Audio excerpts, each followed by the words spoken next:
میرا نام محمد خرم ہے، سرگودا سے میرا تعلق ہے۔ سرگودا میڈیکل کالج میں میں جاب کرتا ہوں۔ میرا خاندان سارا عیسائی مذہب سے تعلق ہے ان کا۔ میرا بھی سابقہ مذہب عیسائی تھا۔ جب میں عیسائی تھا تو سکون کی میں تلاش میں نکلا کہ مجھے سکون ملے، اس کے لیے بڑے بڑے نشے کیے، ڈانسنگ کی اور بڑے بڑے فیشن کیے، تو زندگی میں سکون نہیں ملا۔ تو میرے اسلام میں آنے کی وجوہات یہ ہے، میرے ساتھ جتنے لوگ کام کرتے تھے سب مسلم تھے، میں اکیلے ہی غیر مسلم تھا۔ تو وہاں میں نے 2-3 چیزیں دیکھی جن سے میں متاثر ہوا۔ ایک تو نماز کا ٹائم جب ہوتا تھا تو جتنے مسلم میرے ساتھ جاب کرتے تھے سب کے سب مسجد میں چلے جاتے تھے، اور دوسرا جب رمضان کا مہینہ آتا تھا سب کے روزے ہوتے تھے، تو جب وہ نماز پڑھ کے آتے تھے ان کے چہرے ایسے، مجھے ایک عجیب روحانیت، ایک نورانیت ان کے چہروں پہ محسوس ہوتی تھی، اور جیسی وہ فیکٹری میں انٹر ہوتے تھے ایسے ایک مہک سی، ایک خوشبو سی مجھے محسوس ہوتی تھی۔ ایک بھائی ایسے تھے جو تبلیغی جماعت کے ساتھ ان کا آنا جانا تھا، انہوں نے میرے سے دوستی لگائی، تو اس طرح وہ بھائی نے مجھے محبت دی، یہاں تک کہ جمعے والے دن وہ مجھے کہتے تھے کہ خرم بھائی آؤ، گھر بریانی والدہ نے بنائی ہے، آؤ کھانا اکٹھے کھاتے ہیں۔ تو اس طرح تقریباً 1-1.5 سال اس طرح اس نے میرے سے معاملات رکھے۔ جو گھنٹہ 1.5 گھنٹہ ہمارا ریسٹ ہوتا تھا، اس ریسٹ کے دوران وہ مجھے اسلام کی خوبیاں بتاتا تھا، تو میں بڑے غور سے اس کی باتیں سنتا تھا اور میرے دل کو بڑا سکون ملتا تھا اس کی باتیں سننے سے۔ تو میں یہ سوچتا تھا کہ یار اسلام کیسا زبردست مذہب ہے کہ زندگی گزارنے کا مکمل ایک طریقہ کار بتایا گیا ہے۔ تو ایک دن اس نے مجھ سے پوچھا کہ خرم بھائی کیا آپ کے مذہب میں، عیسائیت میں یہ چیزیں موجود ہیں، چرچ میں داخل ہونے کی دعا، واش روم میں داخل ہونے کی دعا؟ تو اس طرح عیسائیت کے متعلق جب اس نے پوچھا تو مجھے نہیں پتا تھا اپنے مذہب کے بارے میں، تو میرے دل میں یہ شوق جذبہ بنا کہ یار اگر مجھے اپنے مذہب کے بارے میں پتا ہوتا تو میں اس کو جواب دے سکتا۔ یعنی کہ اس بھائی کی گفتگو کے بعد میرے اندر یہ شوق پیدا ہوا کہ مجھے اپنا دین سیکھنا چاہیے۔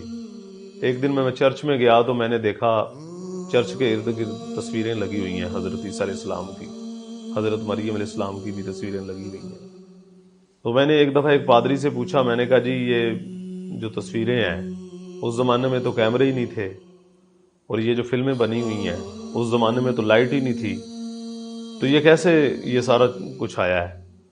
تو انہوں نے کہا جی ایک موقع پہ خداوند یسوع مسیح نے اپنا چہرہ دھویا اور کپڑے سے صاف کیا، اس کپڑے کے اوپر حضرت عیسیٰ علیہ السلام کی تصویر چھپ گئی، اسے دیکھ کے ہم خیالی تصویریں بناتے ہیں حضرت عیسیٰ علیہ السلام کی۔ اور میں نے کہا جی یہ جو فلمیں بنی ہیں، یہ تو کہنے لگے یہ فلمیں ہم نے تصویروں سے ہی ایسے خیالی فلمیں بنائی ہیں تاکہ خداوند یسوع مسیح کی یاد ہمارے اندر تازہ رہے۔ تو میں نے پھر ان سے پوچھا جی یہ خداوند یسوع مسیح نے تو چہرے پہ داڑھی رکھی ہوئی ہے تصویروں پہ، تو ہمارے پادری حضرات داڑھی کیوں نہیں رکھتے، یا عام لوگ جو ہیں وہ چہروں پہ داڑھی کیوں نہیں رکھتے؟ تو پھر میرے ذہن میں یہ سوال آیا کہ مسلمان جو ہیں یہ تو چلو 80% دین سے غافل ہیں، لیکن 20% ایسے ہیں جو پورے دین پہ چل رہے ہیں۔ یعنی کہ مسلمانوں کے جو رہبر ہیں، علماء اکرام ہیں، ان کے چہروں پہ داڑھی ہے، حافظ ہیں، مسجد کے خادم ہیں، یا عام جو مذہبی دینی لوگ ہیں، تو ان کو اپنے نبی سے اتنی محبت ہے کہ وہ ان کی زندگی کو اپناتے ہیں۔ تو ہمیں اگر مسیح سے محبت ہے تو مسیح کی زندگی کو اختیار کرنا چاہیے، بلکہ چرچ میں جا کے ہم یہ کہتے ہیں جے یسوع کی، جے یسوع کی، اور یسوع والا تو ایک کام بھی نہیں ہم کرتے۔ ہمارا ایک گروپ تھا سرگودا کے اندر جس کو بابا گروپ کہا جاتا تھا، ہم بڑے بڑے میلوں پہ جاتے تھے، سائیکلوں پہ ہم نے بڑا بڑا سفر کیا ہے۔ مری آباد میں حضرت مریم کا میلہ لگتا تھا، وہاں جاتے تھے سائیکلوں پہ۔ اس میرے دوست نے مجھے کہا کہ یار آپ بڑے بڑے سفر کرتے ہو سائیکلوں پہ، میلوں پہ جاتے ہو، تو یہاں ہمارا بھی میلہ لگتا ہے، تو یہاں بھی کبھی چلو میرے ساتھ۔ سرگودا میں سول ہاسپٹل کی بیک سائڈ پہ ایک مسلمانوں کا اجتماع ہوتا تھا، تو وہ میلہ کہہ کے مجھے وہاں پہ اجتماع پہ لے گیا۔ اندر گئے ہیں ہم، اور سامنے ممبر کے سامنے جا کے اس نے مجھے لا کے بٹھا دیا۔ تو وہ 1.5 گھنٹے کا بیان میں نے بڑے غور فکر سے سنا۔ اس میں نے ایک چیز یہ دیکھی کہ بیان کے دوران انہوں نے حضرت عیسیٰ علیہ السلام کا ذکر کیا، حضرت مریم علیہ السلام کا بھی ذکر کیا۔ اس میں نے ایک خاص بات، جو نئی بات سنی تھی، وہ یہ تھی کہ کہ انہوں نے حضرت عیسیٰ علیہ السلام کر کے پکارا، حضرت مریم علیہ السلام کر کے پکارا۔ تو میں نے وہ جو بیان سنا، اس دن میرے دل میں جتنے مسلمانوں کے اشکال تھے وہ سارے کے سارے دور ہوئے۔ تو مجھے اس دن پتا چلا کہ مسلمان تو یار بڑے ادب سے نام لیتے ہیں، حضرت عیسیٰ علیہ السلام، حضرت مریم علیہ السلام۔ اور جب واپسی آ رہے تھے تو اس میرے دوست نے مجھے پوچھا کہ خرم بھائی، کیا کبھی ایسا میلہ تم نے دیکھا ہے؟ تو میں نے کہا یار میں نے ایسا میلہ پہلے کبھی نہیں دیکھا۔ تو اجتماع سے آنے کے 2 مہینے کے بعد میں نے بھائی سے بات کی کہ آپ نماز کے لیے جاتے ہیں تو کیا میں بھی جا سکتا ہوں مسجد میں؟ انہوں نے کہا بالکل آپ جا سکتے ہو میرے ساتھ۔ تو اس طرح پہلی دفعہ ظہر کی نماز کے لیے میں اس کے ساتھ گیا۔ تو وہ جو 4 فرض میں نے ادا کیے، تو میں نے 20-22 سال کے بعد پہلی دفعہ اللہ پاک جل شانہ کی ذات عالی کو سجدہ کیا۔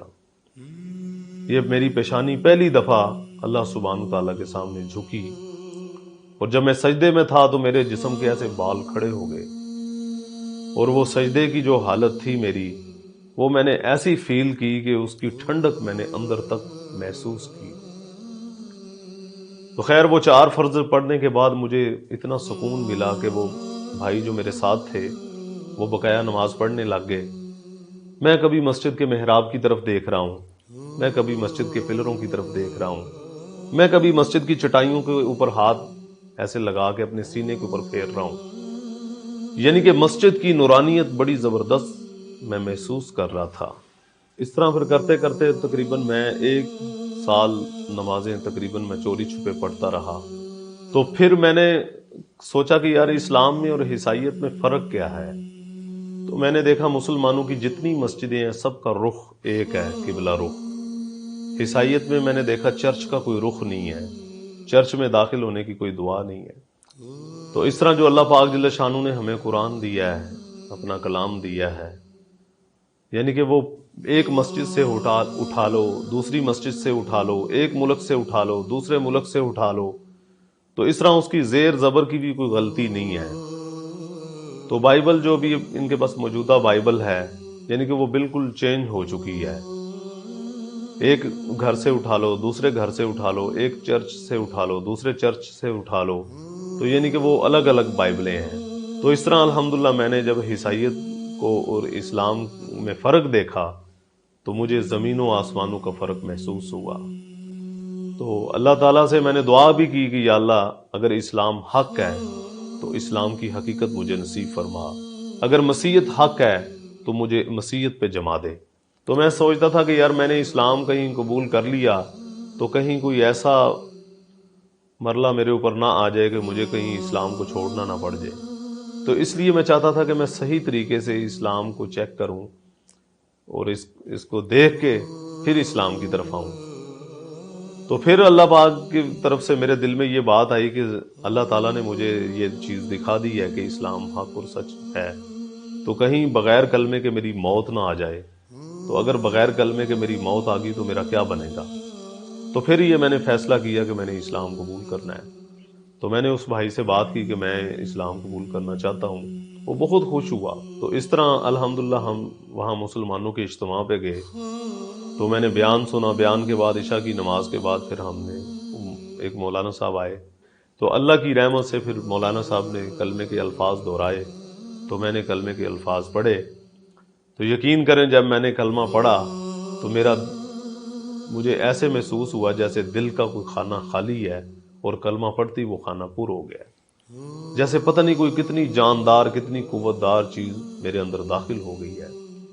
تو میں جب تبلیغی جماعت کے ساتھ 4 مہینے کے لیے نکلا ہوں، تو 4 مہینے جب میں لگا کے واپس آیا ہوں تو پھر میرے گھر والوں کو پتہ چل گیا، میری داڑھی میرے لباس سے، کہ اس نے اسلام قبول کر لیا۔ تو پھر مجھے گھر والوں نے بٹھایا اور مسلمانوں کی کمیاں بتائی، تو میں دل ہی دل میں اللہ سے دعا کرتا رہا کہ یا اللہ ان کو پتہ نہیں ہے کہ صحیح راستہ کیا ہے، میرے مولا جیسے تو نے مجھے حقیقت اسلام کی نصیب کی، ایسے میرے گھر والوں کو، میرے نانکوں کو، میرے دادکوں کو بھی یہ چیز نصیب فرما۔ تو اس طرح میں دل ہی دل میں دعائیں کرتا رہا۔ میں نے پھر ایک ہی بے چین ہو کے ایک بات کہی اپنے والدین سے، میں نے کہا ابا جی میں آپ سے کچھ بھی نہیں چاہتا، نہ مجھے شادی چاہیے، نہ مجھے مکان چاہیے، میں صرف آپ کی خدمت کرنا چاہتا ہوں، اسلام کی طرف سے مجھے یہی حکم ہے۔ تو اتنی بات سنتے ہی میرے چاچوں نے بے اختیار مجھے مارنا شروع کر دیا، ابا جی نے بے اختیار گالیاں نکالنی شروع کر دی، تو گھر سے مجھے نکال دیا کہ دفع ہو جاؤ یہاں سے، آج سے تو ہمارے لیے مر گیا، ہم تیرے لیے مر گئے، ہماری کسی خوشی غمی میں تو نے شریک نہیں ہونا۔ تو یہ بات کہہ کہ مجھے گھر سے نکال دیا گھر والوں نے۔ ہمارے محلے میں جو قریبی مسجد تھی میں وہاں چلا گیا، میں 2-2.5 گھنٹے جا کے مسجد میں بہت رویا، اللہ سے دعائیں کی کہ یا اللہ میرے گھر والوں کو پتہ نہیں ہے صحیح کیا ہے، تو جیسے مجھے اندھیروں سے مولا تو نے نکالا، ایسے میرے گھر والوں کو ہی نکال دے۔ اب میرے والد صاحب، چاچو، تائے جب باہر نکل جاتے تھے اپنے اپنے کاموں پہ تو میں گھر آتا تھا، میں اپنی والدہ کو دعوت دیتا تھا، اپنی بہنوں کو دعوت دیتا تھا، اپنی پھوپھیوں کو دعوت دیتا تھا، تو پھر میں ان کو بتاتا تھا کہ میں نے 22 سال عیسائیت میں گزارے ہیں، تو میں نے تو عیسائیت میں بھی کوئی ایسی خاص چیزیں نہیں دیکھی کہ جن سے میرا دل متاثر ہوتا، جن سے مجھے سکون ملتا۔ تو خیر میری والدہ بھی رو رہی ہے، میری بہنیں بھی رو رہی ہیں، بہن بھائیوں میں کیونکہ بڑا میں ہی تھا تو اس لیے ان کو بہت صدمہ تھا میرا اسلام قبول کرنے کا۔ تو خیر ابا جی نے مجھے گھر ٹھہرنے کی اجازت نہیں دی تھی، میں نے زبردستی رہنا شروع کر دیا گھر میں۔ اب 6 مہینے تقریباً 4 مہینے یا 6 مہینے میں کم و بیش گھر میں رہا، تو سب سے زیادہ محنت میں نے اپنی والدہ محترمہ پہ کی۔ تو 6 مہینے کے بعد خیر میری والدہ محترمہ اسلام قبول کرنے کے لیے تیار ہو گئی، کہنے لگی بیٹے میں مسلمان ہونے کے لیے تیار ہوں، لیکن اس گندگی کے اندر، اس اندھیرے کے اندر ہم نے نہیں رہنا، مجھے یہاں سے لے کے کہیں اور مجھے لے کے چلے جاؤ۔ اسلام قبول کرنے کے بعد الحمدللہ ایک اندر میرے فکر پیدا ہوئی، تو میں اپنی قوم کو، اپنے قبیلے کو، اپنے خاندان کو چوری چھپے ملتا رہا۔ تو اللہ کی رحمت سے ہم نے محنت کی، اللہ تعالیٰ نے ہماری مدد کی، تو تقریباً 70 کے قریب الحمدللہ میرے خاندان کے لوگ مسلمان ہو چکے ہیں۔ اب میری زندگی کا مقصد ہے کہ میں لوگوں کو اندھیروں سے نکال کے روشنی کی طرف لے کے آؤں۔